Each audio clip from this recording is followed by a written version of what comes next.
Good morning, good afternoon, or good evening, depending on where in the world you're joining us from. You've reached the bus station, and that is the best destination on the planet to be right here, right now.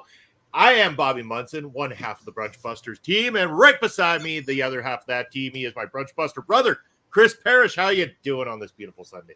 I'm doing well. How are you doing? Chris Best, thank you for joining us. How are you doing? Glad Chris is here, man. I love seeing Chris in the chats a lot of the times. And, of course, you can catch Chris Best with yourself on Monday nights there doing the Raw watch-along with Carl, OMD, sometimes Bubba Duke. And then, of course, on Turnbuckle Talk is the new co-host as well, too. And speaking of people with great shows, there's our boy Joshua Joseph. And you can go check out the voice of Joshua Joseph all over the place, including the cast In Your House. That's HOWSE for work. How you guys doing this morning? Glad to see you here in Parrish, man. It's a wonderful day as we got B. Carter joining us. B. Carter, where was he last week? We finally get Alex Kane up in the house, and Brian sidestepped the soon-to-be champ. Maybe it was a little cold outside, and his balls looked like marbles. I don't know. I'm calling you out there, Brian Carter. You're talking a lot of smack, and you just went withering away like a little scared ghost. Alex Kane was waiting for you. I swear he was. He was right there. He would message me. He's like, where in the bleep is this Brian Carter guy? Yeah, and yes, you did last Sunday, man. Yeah, last Sunday was our Alex Kane interview. Of course, Alex Kane was joining us. He was fresh off the airplane and getting in a car, traveling to the very next show. So we had him in call form only, but it was great to have the soon-to-be champ here on the show. Absolutely loved it. What a great interview it was. As Chris coming in, it was a fantastic interview. So glad you enjoyed it, Chris. We loved having him on here. Unbelievable crap. I was out of town traveling. Okay, yeah, for sure. I mean, hey, sometimes you just luck. Luck of the draw. You missed Alex Kane. We got Andre coming in. Andre, who's going to be joining myself, Melball Collins, and Lauren Goodnight shortly after busting out for the AEW Forbidden Door preview. So stay tuned for that here on our channels as well, too. Good morning, Andre. Yeah, we got a very active, lively chat up in the house. Lots of you guys in here today. Keep that chat active. Anything you want to get in on the conversation about, let us know. We love to interact with you guys. Well, we might as well get this one out of the way just so it's fresh out of the people's mind by the time we end, so then you guys can start talking about it again. But what match are you looking forward to at Forbidden Door? But which one do you think will actually steal the show? Mine is the same actually for both these. It is Okada and Danielson, 100%. I wanted this matchup before, and this is we're finally getting it. Not only are these two very, very strong workers, and I believe that this one is going to be an absolute dynamite of a match. Very much looking forward to it. This one sells the entire card for me. If nothing else goes well, I'll still be okay because I've got Danielson and Okada going down, which I think will be the best match of the night, and it's the one I'm most looking forward to as well, too. Is we got Andre with a little different opinion, which we're going to talk about, too, on the show afterwards, and is the answer for both. Andre saying he's most looking forward to Omega and Ospreay.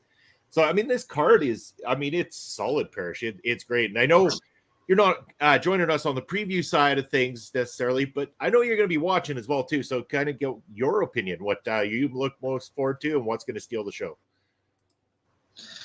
Yeah, I think this is definitely a card where, you know, when you're looking in, like, you're going to just have your favorites, right? You're going to enjoy them, even if they might not be the best match, just because you're very excited for the matchup, the fantasy build, the fantasy warfare, as you will. And that is awesome. This is one of those matches where if you love AEW and you love your New Japan, this is essentially what they wanted to do with Forbidden Door at the beginning, is have this all-star cast and the ultimate what-ifs, right? And it's going to be a lot of fun with 14 matches on the card. Is there 14? I didn't even know it was that many. Oh, I'm on Wikipedia, and it's getting me 14. It's absolutely crazy. But I think one match that I think has a potential here, and that is the Tanahashi and MJF match, simply because this match is going to, I think, make Tanahashi look like public hero number one, because MJF has been so out with the sense that he doesn't like New Japan. He doesn't want, he's just burying them as much as he can. And I think if this is not a championship, man, it's still 14 matches. It's true. Andre, tell me you're not going to be watching those. I know you are. I am too. Let's not kid ourselves. But if this match wasn't for the AEW World Championship, I would strongly pick Tanahashi to win. But I'm very curious on how they're going to have MJF walk away with this championship without tarnishing Tanahashi, because I have a strong feeling this match could be a show that ends up being one you talk about in more of a positive light coming out of the show. And Andre saying he can't wait to see you in person tonight. You guys are heading to the same establishment, are we? I can't confirm or deny if I'm leaving my house today. That is fair. But you are right about it. And again, I love me an MJF match. I think, looking wise, I don't know that it necessarily tarnishes Tanahashi, because MJF has been put in such a strong position with AEW. The championship is held in high regard. And Tanahashi's fantastic. Don't get me wrong. I'm just saying, I don't know if it tarnishes it, especially MJF being a slimy, dirty, backstabbing little cheater. He could easily cheat his way out of this. Remember that, as the saying goes, it's not MJF's job to win the match. It's his job not to be pinned or submitted. No, but you know how sometimes an overbooked finish or a stupid finish can really just damper a loser of the match? And that's all I'm hoping doesn't happen. No. It's very weird to me that we have all the stuff going with MJF and Adam Cole right now, and they're both in their respective matches. Part of me thinks they might even get familiar with each other during the show. I was actually quite shocked to see these two be named as tag partners, let alone also be put in separate matches. I kind of thought they might have been intertwined a little bit more. So I wouldn't be shocked if this happens. And again, I mean, going to that, it's like, it's not so much that there's a lot of build like there would be towards a single event, premium live event, pay-per-view kind of thing like you expect in professional wrestling, because we're talking about two different companies coming together to put something. So it's hard to necessarily build. I know I've seen a lot of comments online, even people like, oh, it's like an overbooked house show of sorts. It's like, it's not. It really isn't. It is a special card, is what it is. That's the easiest way to put it. This is a once a year specialty type card where you're going to have those matches that come together. They're not matches designed to have story and build necessarily so much going into them, as they are matches that we're going to watch, enjoy, appreciate the skill inside the ring. And there's a lot of it on display. There is a lot of great matchups on this card. And I don't care, even for the most cynical OLED type fan out there, there's at least something on this card for everybody. But unfortunately for Ed, I don't think Jay White's wrestling tonight, is he? I didn't see him on there. No, I mean, I know it's going to break his heart, but I'm sure he'll find something else to enjoy. Justice for Jay. It's true. But yeah, I mean, it's going to be a doozy of a show. Yeah. And I'm saying that in all positive purposes, but with the exception of, make sure if you're going to watch this show in its entirety, you're doing a solid to yourself, right? And that is making sure you go to rogueenergy.com. Use that promo code OLEPod. 14 matches, even if it's pre-show, post-show, after show, real show, B show, C show, who cares what show? 14 matches. It's going to be a while. You want to make sure that you're energized and you're absolutely busting out in stardom and fandom at the highest potential. You can only do that with Rogue Energy. And you might as well save some money in the process by using that promo code OLEPod. Save yourself 10% off your order. See, and Andre always looking out for his Marvel Talk tag team partner right there.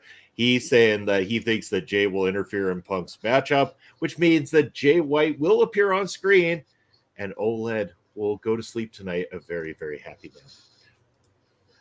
Well, I mean, just like what I'm drinking right here, you need a little bit of juice. Perhaps Juice Robinson might be the right thing.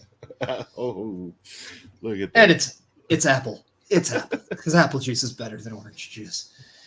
You don't have to squeeze an apple. It just is good anyway. Okay then. Yeah, I like. All right. So let's get out of that one now. Yeah. Roman Reigns. What about him? Has squeezed out 1,028 days as champion. Now has officially passed Pedro Morales. We could talk about what we think about his reign, but let's face it, the guy has been champion for 1,028 days. He is now 210 days away from breaking the one of Bruno Sammartino's records. He's just inching his way closer and closer to history. Yeah, impressive. Whether or not you like it or you're bored of it, it's just impressive.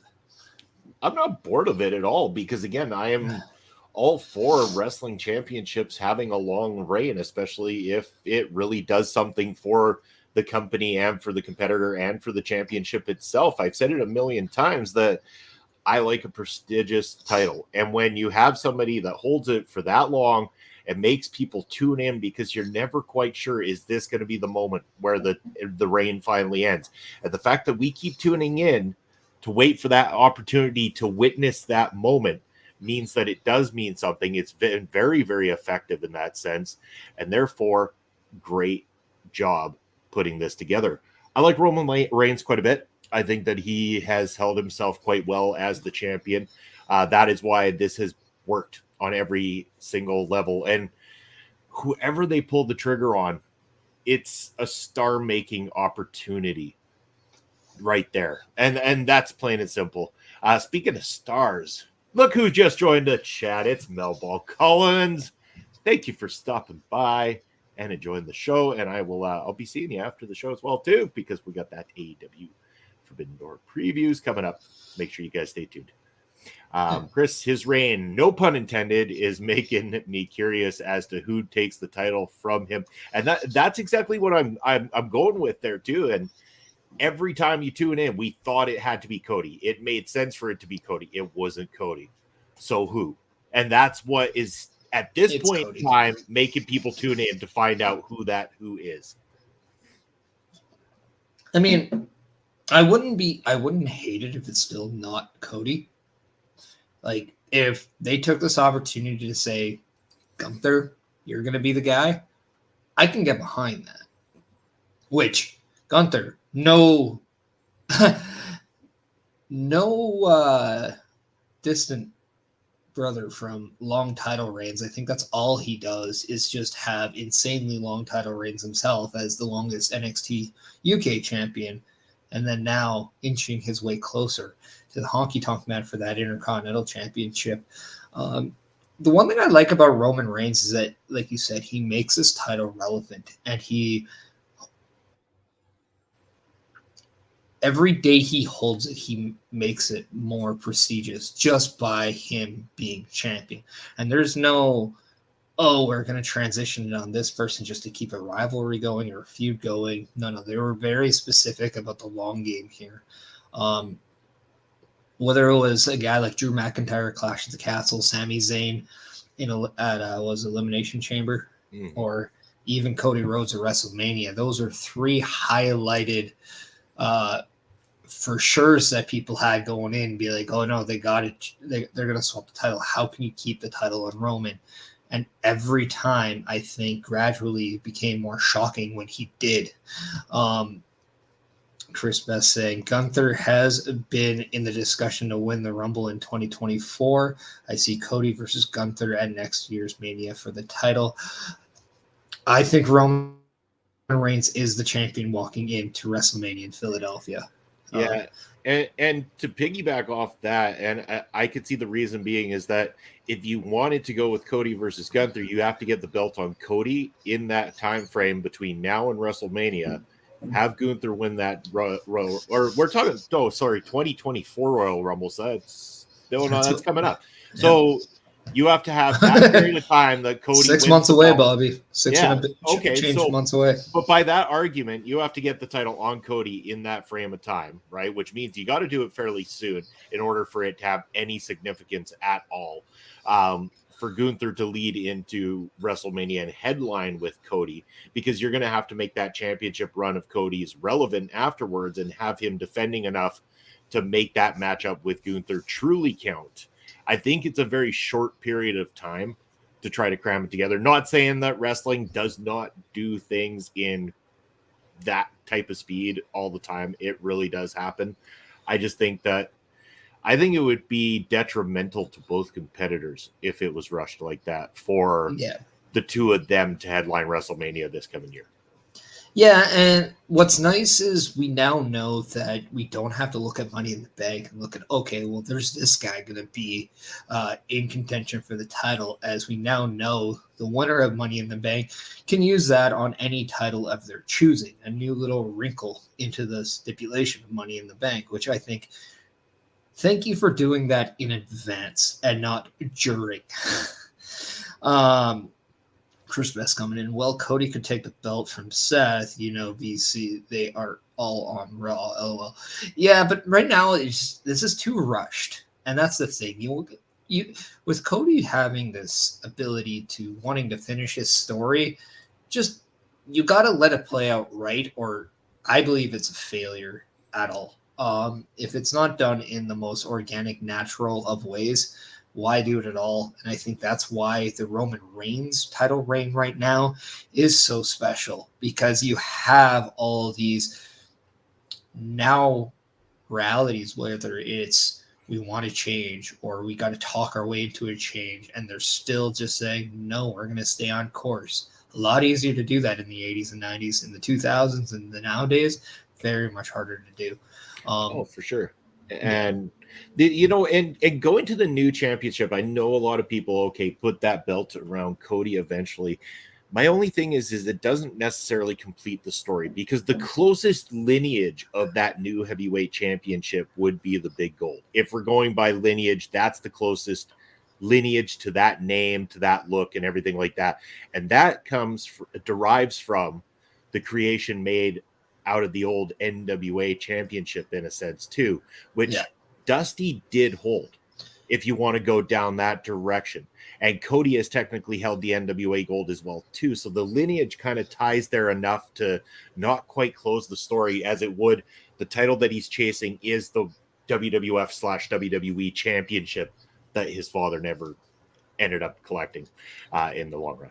Yeah, and just to kind of also just kind of put that little thing, when you want to chase something, you usually are chasing something that you've never done.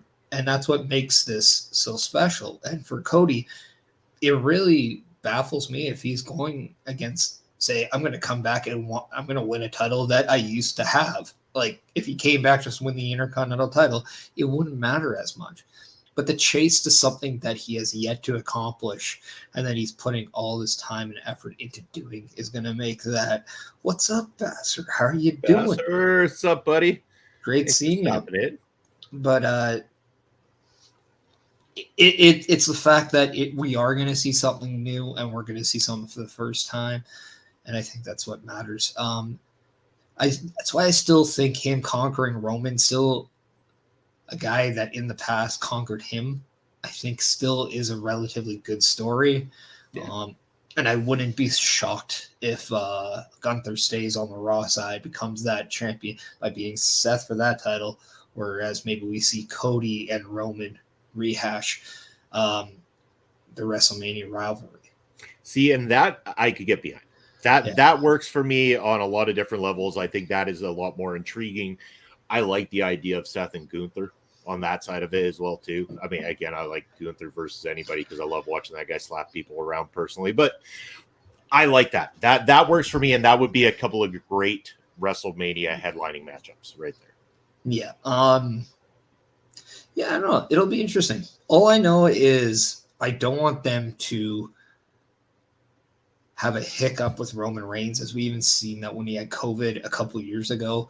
They didn't rush to take the titles off him, knowing that he was going to miss some time. They kind of just kept it in limbo, and they just prepared for his return eventually. So you can definitely tell there's no rushing on Roman Reigns right now. They're just not going to use that title to deflect to somebody else for the better part of a want. They're going to make it matter. They're going to make it mean something, because for 1,028 days, there's been a lot of effort and stock built around Roman Reigns, even to the point where Hulk Hogan recently did an interview and said, he was asked the question if he thinks Roman Reigns was in the level of the stars back then.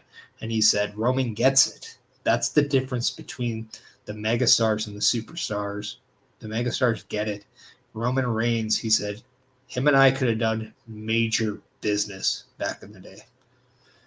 And that's singing praises of a guy who knew how to draw money. Whether you like him or not, Hulk Hogan knew how to draw.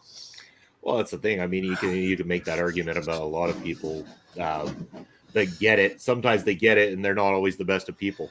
So, I mean, Hulk Hogan might not be the best of people, but you're right. He knew how to draw money.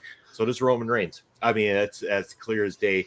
He does get it. He understands it. And that's why these legends would say that about him and make that association as well, too. Yeah. And again, of course, they want to put over somebody who, is within that league. They want to have somebody.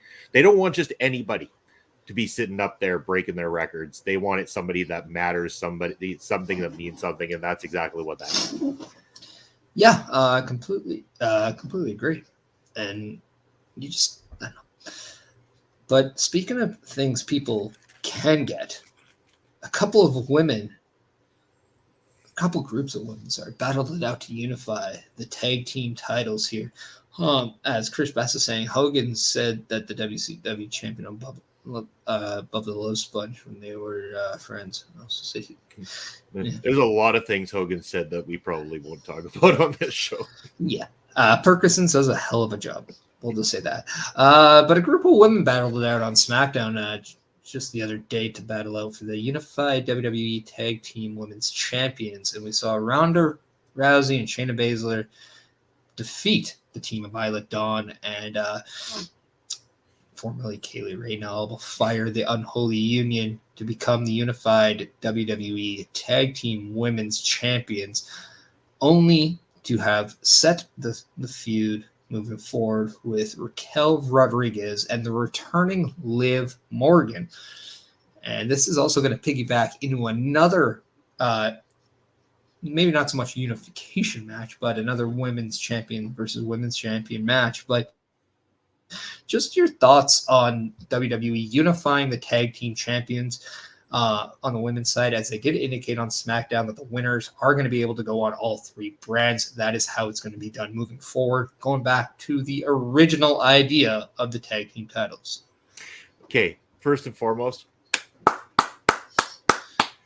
because I am all for unifying these massive amount of championship belts all over the place. You know me, I prefer to have less is more when it comes to the championships. So unifying these belts is perfect. Now they can have a strong women's tag team division because they can have across all three brands. The champion travels across all three brands. This is fantastic news. Whether you like the fact that it's Rousey and Baszler is irrelevant here. The fact that they pulled the trigger on this is the awesome news of it. Rousey and Baszler, okay. I like Baszler a lot. So I'm okay with this because I think that Baszler deserves all that she get. Rousey, she just doesn't quite get it, I think, in a lot of people's minds, or has never really progressed more than what we've seen over the last several years from her. But I know people are going to get really, really excited with Liv Morgan's return, and the fact that that is the direction that they're going is perfect. Now, the cynical part of me wants to see this be an opportunity for them to pull the trigger on Raquel being a heel and costing Liv their tag titles, or turning on Liv at this point, because I think that heel Raquel is a lot easier to work with on TV right now than what babyface Raquel is. Yeah, I mean, I'm not against you on that one, especially if the rumors are to break up Damage Control and they are to set for a Bayley Io feud down the road. I wouldn't be against Raquel becoming a heel and maybe reunion with her and Dakota Kai or something like that. I think I like that, and I thought they pulled the plug on them too soon. But they also teased on Raw with Rhea Ripley and Raquel Rodriguez eventually having a match for that title. So it's hard to think if they have that as their long-term or their short-term, plan. But I am on the side of I want to see that as well. One of the cool things here in this feud that I do think people need to realize, Liv Morgan defeated Ronda Rousey to become SmackDown Women's Champion when she cashed in. She has a little bit of I'll get to this comment right after. She does have that little I got you kind of a thing. So I'm very interested to see if, given the time and the patience with this, if this is a good feud for that women's title. Plus, if by chance Liv and Raquel do become champions, that's where I want to see the Unholy Union come back into the picture, because I do think they should remain in there. Chris Best coming in saying Ronda Rousey is no longer the special attraction she was made out to be. And I know for a fact that Carl Carafel is jacked about Liv Morgan's return. Chris is right on both accounts here. Yeah. She's not the name in the wrestling market. And I think definitely her name value isn't where it used to be 10 years ago. But if Ronda Rousey is to go down to NXT and mix it up with a couple development, I don't want to say developmental, but like some of the faces in NXT right now that still need time to kind of go, it's a big deal for them too, because a lot of them grew up with Ronda Rousey's heyday of becoming the first UFC Women's Champion. That's kind of their introduction, so they still look at her in high regards. But yeah, I do agree that her cachet is not where it used to be. And Liv Morgan coming back is it's a good thing for the women's division. And I think the four of these girls being in tag teams, I think that's the best thing for them right now, because they definitely were losing luster as singles people. So now that they're back in the tag division, I think only gives them a fresh feel now on the show, because I don't hate the tag team of Shayna and Ronda. I just think there's something missing in it still. Oh, for sure. And this is the nice thing, again, with them traveling across all three brands, is that maybe this won't be just forgotten championships that aren't seen for months on end, which has been a very big complaint among the WWE faithful. So it'd be nice to see that this is an opportunity for more premium live events to feature women's tag team wrestling and feature the women's tag team titles, the unified versions of them, which hopefully are going to get a new design, possibly too, now that they've unified them. That would be fantastic. Yeah, and it begs a question: if they did it for the women's, are they going to do it for the men's as well? Because I want to get past those Raw and SmackDown tag titles so much. But we said that this is going to tie into another match, and we're not lying. We got in MLW, we got Delmi Exo, the God Queen Delmi Exo. Yeah. And yes, so this is going to be a title for title match taking place at MLW's Never Say Never on Saturday, July the 8th. This was just announced. Do the plug. Oh, what? Okay. So on Saturday, July the 8th, you're going to be able to join us here at our local establishment for the watch along of MLW's Never Say Never, featuring this particular matchup. It is the God Queen Delmi Exo from MLW, the MLW Women's Featherweight Champion, taking on WXW's Women Champion Ava Everett. And this is a title for title matchup. The two companies are doing the crossover. They're going to have both women going for the belts at this show. It's going to be interesting to see how this one plays out. Delmi just recently conquered Taya Valkyrie to become the new MLW Featherweight Champion, only the second one in history. So this is a very large step for her right away. Ava Everett has got a lot of skill behind her as well too. This matchup is huge. Like, they've got a very strong card as it is going into this thing, but this title for title matchup really highlights an already excellent card with something that is, to me, this is like semi-main event level almost. Like it's getting up there at least anyway, because, you know, I know they're going to make a big deal out of Kane and Hammerstone, and so they should, but this is big. And WXW is a fantastic company. A lot of great talent that you see in the WWE or even in AEW today have had a strong run within WXW at some point in time. So you know that the names coming out of WXW are stars of tomorrow as well too. So this one is something to pay attention to. Yeah, question to ask: how deep is the women's division of MLW right now? You did say that you had a loss there with the previous champion, but like, what would you say the depth of the division is right now? Depth of the division at the moment is hit or miss, and I say that with respect to the fact that they don't tie a lot of people to long-term contracts, especially in the featherweight division at the moment. When they first initiated it, they brought in a bunch of names, most of which were one match and done, and moved on to other things. They really were building a strong case for Willow Nightingale being one of the ones going forward. And then, of course, Willow got the opportunities. She's now with AEW, New Japan, all these wonderful things that came her way. So it's hard for MLW to hold anybody down. But Delmi is kind of a return. She came in with the tag team, the Sea Stars, went away for a little bit, is now back and being highlighted. Of course, they're now losing Taya Valkyrie because she's over in AEW as well too. So they're always rebuilding, especially in the featherweight division. It seems like a constant revolving door. So these matchups where the companies cross over become very, very commonplace. While Taya was champion, they did a lot with AAA in Mexico and had a lot of different matches with some of the luchadoras over there versus Taya Valkyrie. So that division in particular is a constant revolving door, but that's why we get such awesome opportunities to see matchups like this that you wouldn't see on any other platform at the moment. Yeah. No, the reason why I ask is simple.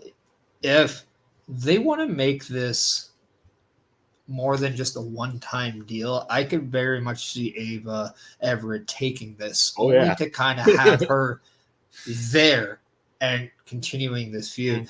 But if it's a one-night thing and if it's more of, I don't want to say a merger, but kind of like that. Okay, it's a partnership, but a dominant partnership. I'm not going to say any names, but when AEW and Impact did it,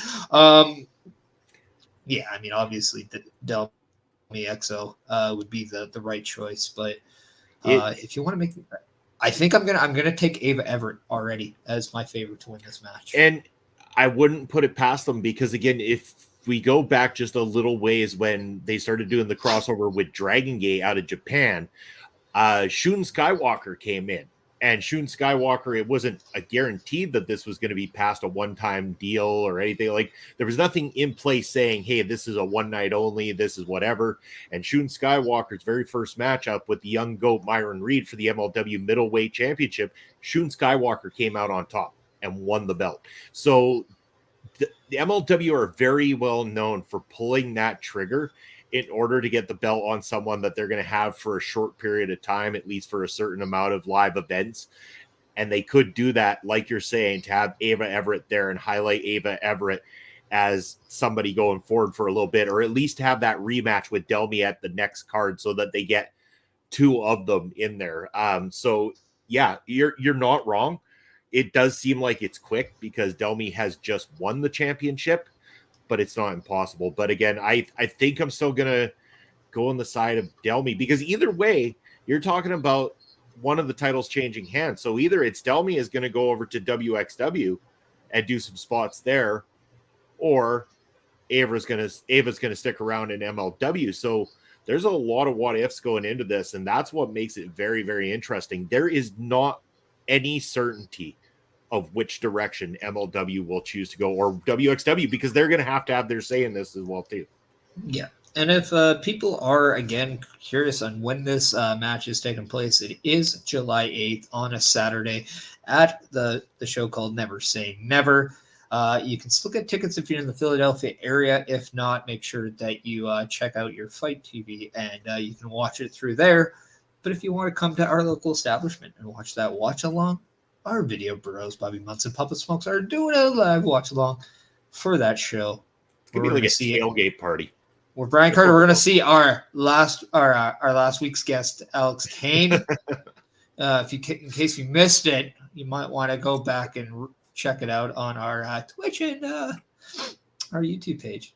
Yeah, Kane knows he's walking out champion. You can tell he knows. No, and we know he's walking out champion. That ever since he came on our show, too, a lot of the names that he was dropping ended up being names that are actually going to be present at Never Say Never this year as well, too. They have made the card themselves. So I will just mention again that they announced O'Shea Edwards is going to be at the show. I know that was one of the names that was dropped there by Alex Kane on our show. And I want to say there was another one. I can't quite remember, but yeah, definitely, at least on that side, O'Shea Edwards is somebody that Alex Kane sang the praises of heavily and is going to be at MLW Never Say Never. And it gives that factor of, could he in fact end up using some of these people that he's got close connections to, like an O'Shea Edwards, like Mr. Thomas, Bougie possibly perhaps might be over there. Could they become outside factors in that championship matchup? Alex Hammerstone needs to be watching both in front of him and behind him at the same time. He's going to have eyes in the back of his head because the Beaumaye Fight Club are red hot and they're looking to add gold to that group. Very true. Seems like there are a lot of rumors circulating. Who could show up? Just like on the interwebs, we got a lot of rumors circulating. Who's going to return to WWE? My question is, we're not going to waste time on these rumors, but we are going to play a little fantasy of who would you like to return as it is heavily rumored and kind of obvious, we all already know that Carlito is set to become the newest member of WWE. But are we talking about an injured superstar? Maybe a Matt Cardona type guy? The floor is open. Chat, let us know who do you like to see return to WWE. And Bobby, who do you like to see return to WWE? Yeah, that's a really good question. And again, why? We can't forget the why, people. Can't forget the why. Clearly that I would like to see it be Randy Orton, because the rumor being that he might not be able to compete ever again. It feels like he didn't get that chapter closed on a storied career like he should. If that's the way he had to go out, that it would be a real shame. Even if it was just him coming back for one last matchup to say that is it on my career, I can't do more than this, and have one solid matchup against somebody that he really, really wants to get into the ring with, I 100% would get behind that, because again, Orton has had a phenomenal in-ring career, and I think that he needs to be able to write that final chapter before stepping aside and doing whatever he does with the next stage of his life. Yeah, and I think too, anybody who's been hurt, we definitely just want to see them get better. There is that side of caution that we want to take, but we've also seen recently, just in the last decade, of how many people have come back from serious injuries and are able to perform in the wrestling ring for a long time. So the modern day medicine has definitely evolved in the proper way. Chris Best coming in saying it's a long shot right now, but BC, I'm a huge fan of her. I would love to see if Kairi Sane came back. Yeah. Yeah. I don't think Kairi quite got the run that people were expecting, so I definitely could see that, and I respect that 100%. Yeah, I'm gonna go off the charts here, because there's a lot of people we can say. We can talk about a Drew McIntyre, a Bray Wyatt, things like that. People are already assigned to a company. We could talk about the Matt Cardonas. We could talk about maybe an Andrade coming back to WWE, a Buddy Matthews becoming Buddy Murphy again. But I'm going to go with women that I like to see. We just talked about the women's tag team title kind of reshaping, unifying, and I think nothing better helps a women's tag team division by having an actual women's tag team. Bring me the Iconics. I just think it's a right time for them. And if they are to come back as baby faces, imagine what they could do with the likes of a Chelsea Green and Sonya Deville. And then even making fun of Ronda Rousey, I think would just be hilarious. If they were to do the old skits of, remember when DX impersonated the Nation? If we had the Iconics impersonating Ronda and Shayna, that would be funny. I don't know if we should completely remember DX and the Nation making fun of dress up, anything like that. But yes, I do agree with the Iconics doing that against Ronda and Baszler for sure would be very iconic, in fact. No, I like that idea. And I know we talked off screen, I think last week or the week before, about how it would be fantastic if they were willing, ready, and able to go, and were able to add to that tag division. And it would be great if they not only came back, but that was the face of the women's tag division as well, too, because let's face it, they really cemented themselves as one of those original women's tag teams that was legitimately a women's tag team in that division, and would be fantastic to carry it on in a return. Yeah, and let's not kid ourselves. We know that it was the Baileys, the Sasha Banks, and all those kind of women that really heavily pushed for the women's tag team titles, but it was based on what teams like the Iconics were doing. When you thought about tag team women's wrestling in WWE at the time of that inaugural women's tag team titles, hello, Barry Monkey, how are you doing? But how can you not think of the Iconics? They were the legit ones. I mean, if you were to have those titles back with the Bellas being a thing, of course you're going to put in the Bellas in that category just because they're the only tandem.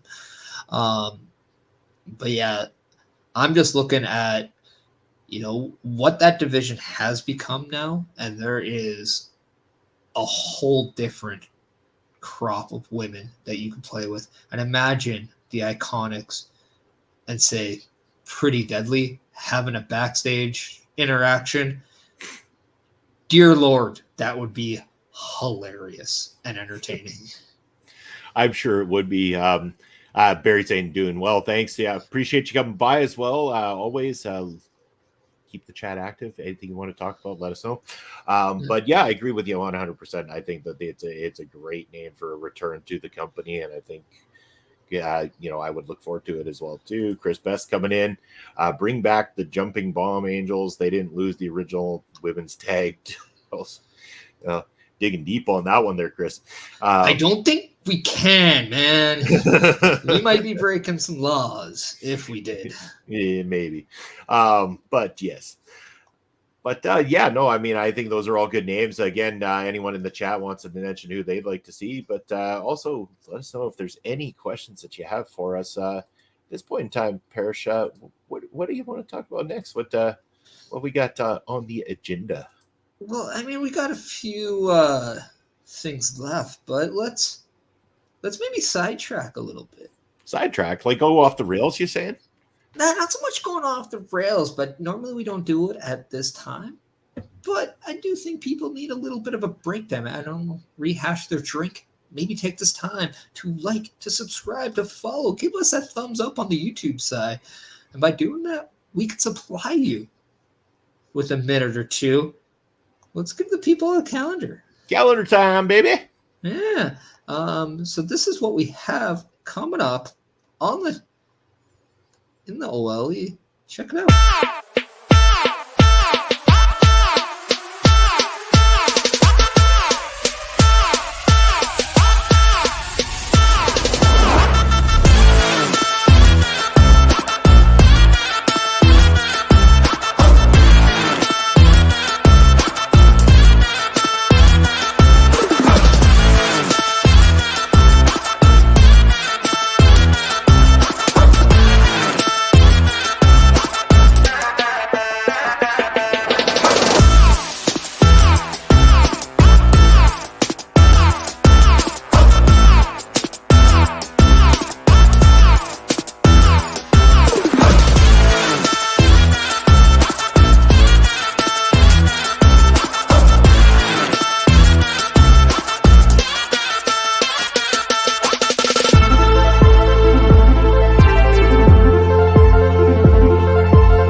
Yeah, and right now you just see me, Bobby. He's a little old people. He has to go pee. Yeah, so he's just he's going to use little boy's room, and right now, but a plethora of great stuff here coming up in our local establishment. So make sure if you have the time and the effort, go check it out. If not, always put a reminder near to watch it. At your most. Hi, Bobby. Hello. Do you feel better? Yeah, I feel much better after, as Chris said, visit OMD's locker room. The infamous old man break in between. Bobby Pie.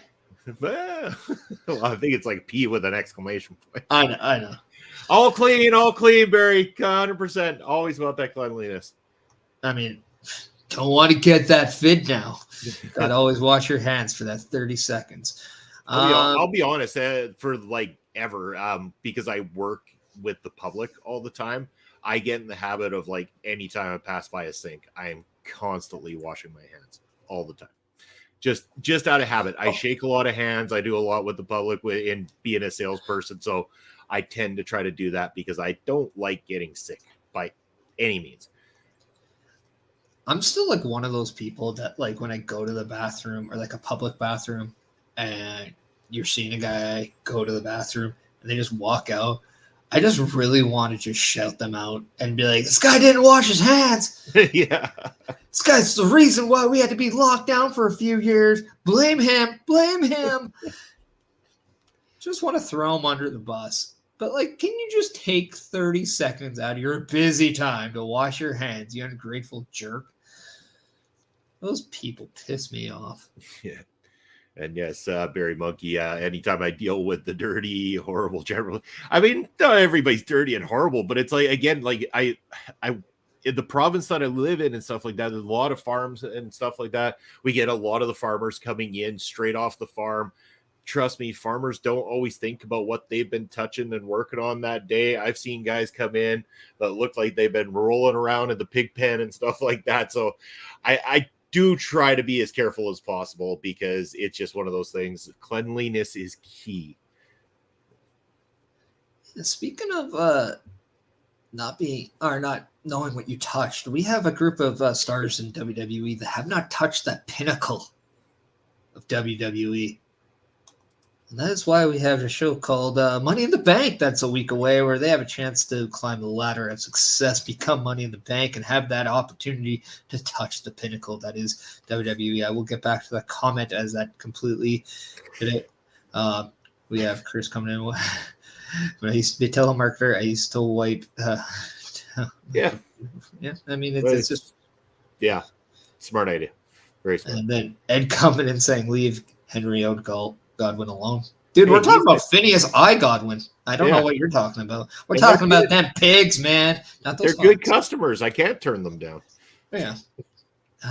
It's actually funny. I found one of the, how I found a lot of the old stuff I had when I was a kid. One of the old magazines was when Sonny got slopped. So I thought that was really funny. But yeah, Money in the Bank a week away. Going to be a very interesting show. If people do want to watch, I am going to slightly throw my plug out. I will be doing a live watch along on my Twitch at the Chris Parrish here. Anybody wants to kind of pop in, this is not OLE only. This is for anybody else who wants to pop in. And if I can somehow get 10 subs between now and that end of video, you see this thing of maple syrup, because Money in the Bank is live on July 1, which is Canada Day. I will drink this entirety through the course of that night. This is maple syrup, people. I will drink it. It will be empty. Sounds like you're going to have another Chris by your side in the form of Chris Best there for sure. So. And Barry Monkey saying, I know in America, eggs are washed before being sold. In the UK, they are still covered in chicken crap. But what about in Canada? They're definitely not covered in chicken crap, I can get, unless you buy them right off the farm, but that's a different story altogether. As opposed to at the local market, though, Barry. Though I believe that whether they're washed or not, I'm not 100% certain, but they are definitely looking fairly clean inside of their plastic containers that we buy. And yes, a lot of them still plastic. Some are cardboard. Okay, it's like a 50-50 thing. Sometimes Canadians are starting to learn that plastic is not the way to go, and we're doing the right thing. But you can also you can go to the local farmers markets and stuff like that here and buy, baskets of eggs and stuff like that right off the farm. Sometimes I could just ask my boy Basser to go down to the farm. Yeah, Ed, plastic. Not everybody is completely figured it out just yet. But you know what? Speaking of plastic, just one quick little thing I've noticed. You know what ticks off is like you go somewhere and buy a drink and they give you those stupid paper straws. And I get it. I don't need a plastic straw. I'm not advocating for plastic straws, but they give you the paper ones because, hey, we're doing better. And then they give you a ginormous plastic container for your drink to be in. It seems like a double standard. I don't understand, but whatever. Well, okay, no, I'll go on you on that. It's not even the straw it's not even that pisses me off. The straw just sucks. Yeah. Because if it's a hot day, it will absolutely just get super soft. You can't actually use it near the end of your drink. It's annoying. It's a pain in my straw, and I don't appreciate it. I would like a straw that just does its job for the entire time. I don't want this half-ass straw all of a sudden limping out like it just watched Dana Brooke Mac and then absolutely not work. I want an iron straw. Bamboo straws are good. Go with the bamboo. Bamboo straws are good, actually. I do like the Yes. bamboo straws. Also, Dana Brooke, you suck. But She knows. yeah, I know. The NXT crowd told her, and then she even tweeted it out saying, "I get it, I suck." And then I kind of laughed, and I'm like, I really wanted to like it. Yeah, I agree. That is the problem, and most companies don't want to make that investment with something that's disposable. I just need to invest in getting myself like my own like stainless steel straw that I can reuse, because that's. But I don't use straws very often. Like I can drink right out of the drink. Just make a cardboard cup with a lid that flaps open somehow or something like that. I don't have a problem with it. It just those straws do suck. Like they're bad. 7-Eleven just do a thing where it's like, why don't you just buy the cup and then bring it back, and it's cheaper to have a refill? Why don't we just do that? And then you're a little bit more cost efficient and you're safer. 7-Eleven's been doing that forever, though. I know. I'm just telling other people to get their crap together. That's right. Quit polluting the oceans. Get off the plastic. 7-Eleven can do it. You clearly have the capabilities too. But yeah, Money in the Bank. Oh yeah, wrestling. That's a wrestling show, eh? We went off the rails about straws, of all things. Straws. Yeah. But now we're strong back to topics as we talk Money in the Bank here with 6 matches on the card. We have both the men and women's Money in the Bank matches for that briefcase, which can be for any championship of their choosing. We have Cody Rhodes against Dominic Mysterio, Seth freaking Rollins defending his World Heavyweight Championship against Finn Balor, with or without pants. Mel, keep it together. And we have the Bloodline Civil War with Roman Reigns and Solo against the Usos. And then now just added Ronda Rousey, Shayna Baszler will defend their unified women's tag team titles against Liv Morgan and Raquel Rodriguez. Looks to be a pretty decent card. And if people are wondering who are in the ladder matches, we got Ricochet, Shinsuke, LA Knight, Santos Escobar, Butch, Damian Priest, and as we found out on Monday, now Logan Paul for the men's side. On the women's side, we have Zelina Vega, Becky Lynch, Zoe Stark, Bayley, Io Sky, and Trish Stratus. Trish Stratus and Logan Paul recently added this week. Also, the only non-NXT people in these matches. Yeah. You know what? Like it's an interesting card. It's definitely it's going to be interesting to see what direction they go. I strongly believe Logan Paul's winning that Money in the Bank match now that he's in it. I really, really strongly believe that could be the case. I can't guarantee it, but I have this feeling. If not him, LA Knight is riding a high, and if they were smart, they would pull the trigger on LA Knight. I mean, what's the dude? He's my age, 40, something like that. It's time. Like, he's not got a lot of years of pulling the trigger when he's riding a high like this, but I really think the WWE, knowing their type of style right there, Logan Paul winning it. I think at the other end of it, they want you to believe that would be the same case for Trish Stratus. And I don't know that is going to be the case. I think that one, the story of Trish, Becky with Zoe Stark in the mix there is all in place. I really think they could pull the trigger on a Io or something like that with the women's side of things, especially after what we saw with Io in the matchup against Bianca Belair just recently as well too. I think that maybe the company sees the potential and the opportunity to pull the trigger there. Yeah, we have Chris Basham coming in saying Logan is only there to take a big spot from Ricochet. I'm going to say this. I think they've done it before. I think they might do something similar, but I don't know if that's the only reason. I'm looking at this match as I don't want people to sleep on Damian Priest. I think this is the wild card here. I think a lot of people are thinking, okay, it could be this guy, it could be that guy. I think Logan Paul is there just to boost the ratings. Also, he draws. He still draws people. Like him or hate him, he draws. And he's in a gimmick match, which means He doesn't actually have to wrestle, which actually is not his his number one skill set. Skill set is the moves, and you don't have to really know how to do a headlock in a ladder match. You just know how to jump off stuff. And we all know he can do that. We all know Ricochet can do that. They're going to be there for the ooh, oh, ah kind of moments. I think this match really is going to come down to 3 guys for the men's side. I think it's going to be LA Knight, Damian Priest, and I actually wouldn't bet you that Butch is not part of that. That might have been my favorite part of Monday outside of the amazing burn by LA Knight on Logan Paul. But the fact that Butch just came in and all he did was just beat up Logan Paul. He just went straight after Logan Paul. It was great. Well, and I like Butch / Pete Dunne, but I just don't know if he's in the conversation. I don't think he's the guy they're going to pull the trigger on unless the plan is to have him not initiate it for one of the world championships. I think it's interesting that I don't think this Money in the Bank is going to get cashed in the next 4 months. That's fair. I think it's going to take a while. And I think there's a lot you can do in 4 months with someone.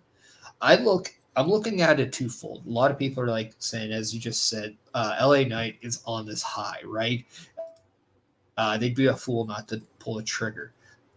Yeah, but I don't think they need Money in the Bank for him to get a title shot. I think he very well could leave Money in the Bank on a good performance and then feud with an Austin Theory and become U.S. champion all on his own accord. I don't know if he needs a briefcase to get him that shot. If LA Knight gets that briefcase, it better be for the world title or bust, in my personal opinion.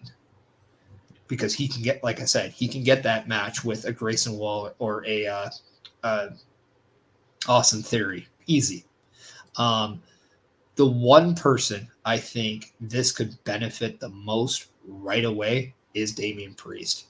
If you want to play long term, I can see how this is a perfect way to bring Pete Dunne back with Butch winning.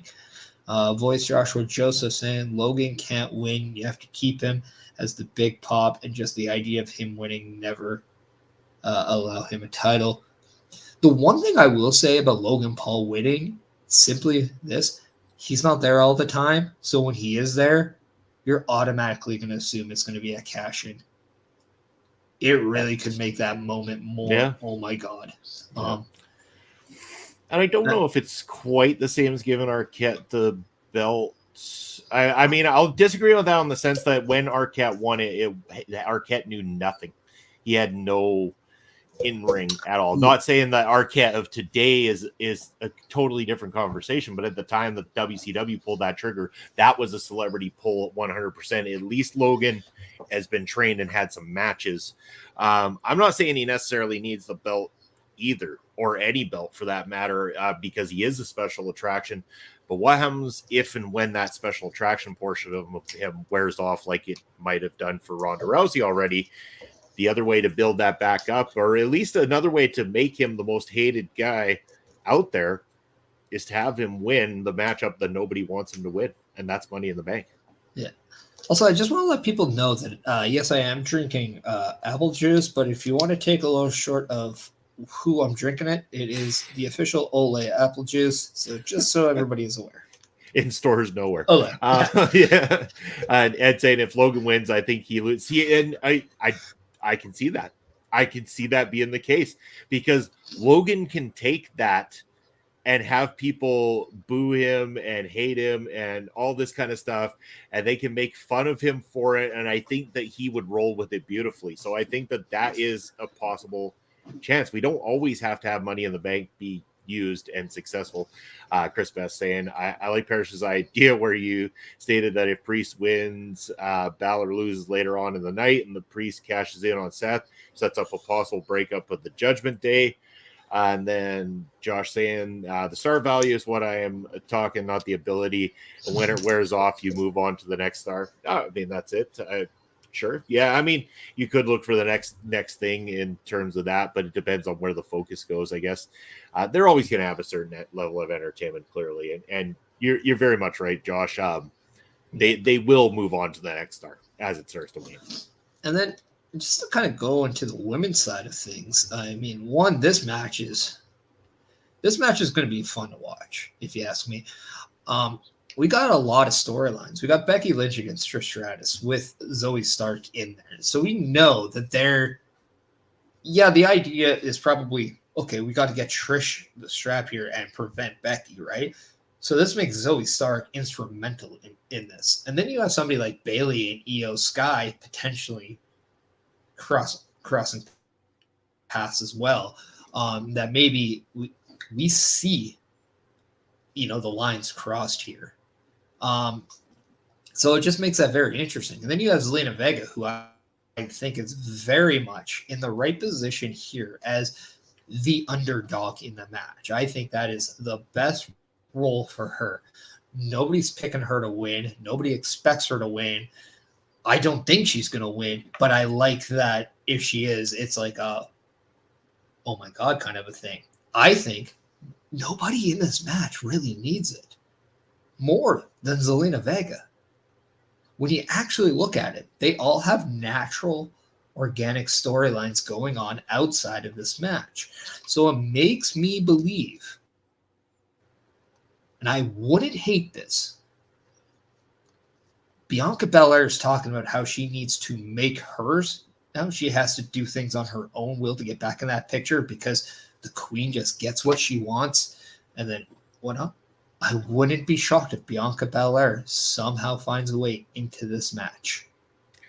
And see, and again, that's where they go wrong. They keep overstuffing these with more and more people. Like, I know Chris coming in saying he loves how so many different stories we can tell just by seeing who is in both Money in the Bank matches. And yes, but the problem is that does get a little bit muddied in these multi-person matchups because now you're following multiple storylines within one matchup, trying to tell that as the performer side of it. You want yours to be highlighted, but at the same time making way for the others, and it becomes a lot within a small time frame to try to tell. I'm not saying that it's impossible or that they won't do it and stuff, but like I think finding Bianca's way into it, I think is now adding too much with so little time going into it. I could see Bianca even being the person that comes down and attacks whoever wins it, setting something up there. Maybe she's, upset that she is not involved with this thing. And maybe it's an opportunity to change Bianca up slightly. Yeah. I do want to point out the math in these matches that there are 7 participants in the male Money in the Bank match, while there's only 6 in the women's. So I wouldn't be shocked if they do add one. I'm not saying this to justify my reasoning because another one I would love to see is Bianca Belair just beating up both Asuka and Charlotte, leaving their title match on SmackDown unresolved. Therefore, you're coming back with a triple threat. I would not hate that at all either. There you go. Yeah. If hypothetically this match was to be at Money in the Bank, again, I wouldn't have hated if it's the other way. That'd be a short-term fix. I get it.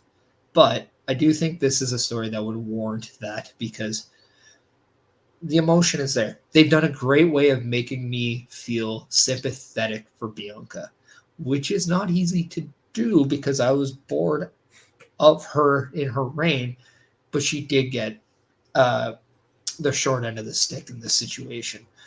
But yeah, early... I definitely think whoever wins this match is not challenging Rhea unless it's Io. Yeah.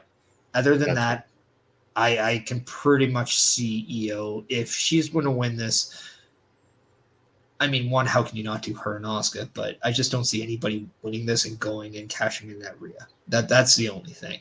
Yeah. No, that's 100% fair. And I think all great statements. And that's the nice thing is the fact that we can talk about this means that there's a lot to unfold, a lot to unpackage, and that's why people are going to want to tune in not only to the event, but they're going to want to tune in to the Chris Parrish on Twitch to hang out at that watch along. Idea here. What's the one thing people are very much pro if they were going to bring or bust out, let's say, a new championship in the WWE? A lot of talk about a mid-card women's championship. Yeah, I I know I've heard the rumors and stuff like that, and I'm not against them having a mid-card women's championship, but I think I'd be more inclined to be behind it if they would amalgamate the two main championships. And again, I say this across the board. I am not advocating this for just on the women's side. I think it on the male side as well too, is that with too many belts, it gets muddied. And that's the only reason I wouldn't necessarily be on board with it. I think they need it, but I also think that they don't need it because they've already kind of got two belts in the picture right now. Yeah. Where I was going with this is instead of, hypothetically, Trish Stratus wins this. Instead of her wanting to choose whatever title she wants, what if she does something for everyone? And Trish Stratus is the creator of the mid-card women's championship. Another reason for everyone to say the phrase, "Thank you, Trish." It's an idea. I mean, it's something. I don't know. Too many belts. Yes. But you know what there's not too many of? Award shows. Yeah. You don't think so? There's not too many of those? Okay. Not at our local establishment there isn't. Well, that's for sure. I mean, we had the year-end awards. That was one thing. But yeah. So well, we what about something decided, else? as we're on episode 44 right now, Bust Now, we obviously know we cannot do this with the amazing people that are tuning in every Sunday at 12:15 Eastern, live on our Twitch and YouTube. We want to get back. So on our 1-year anniversary show, we're going to bring in the first ever Busting Out Award show. We were going to call it something. We found out that somebody else uses it. So we're not going to use that. So we want to see what people out in the OLE atmosphere, what you would like us to call it. We're going to open this up. We do want to say that we had ideas. Perhaps one called Busties. We're not going to use that one because it's used by some other people and we don't want to copycat. But yeah, let us know because we will have unique awards. We're not going to just go Best Male Wrestler of the Year, the OMG Moment of the Year. We're not going to do that lame crap. We are going to do a lot more for you people because you people deserve more. Well, and who knows? Maybe some of the people in the chat might even be eligible for our awards. So give it a good name because you would love to have that right beside your title, something like that. The goal. don't even. We can't do that one. The Golden Bust. Oh, you talk about things that are going to get us banned, you guys. Well, I mean, if you're going to go out, you go out swinging. That's all I can say.